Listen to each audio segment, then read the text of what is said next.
Welcome, dear friends. In this video, I'm going to show you a quick and easy way to shade the eyes and nose using just a pencil and brush. Ready? Let's go! Tools you'll need: a pencil, a brush, soft or hard, whichever you prefer, a pencil eraser. Step 1: Base shading.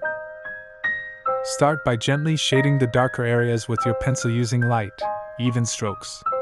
Make sure to keep your hand steady and the shading smooth. Step 2: Blending. Using your brush, carefully blend the shaded areas in a circular motion, clockwise, until they appear soft and natural. Choose a soft or hard brush based on your comfort level. Step 3: Refining the details. Go over the defining lines of the eye and nose with your pencil to make the features stand out.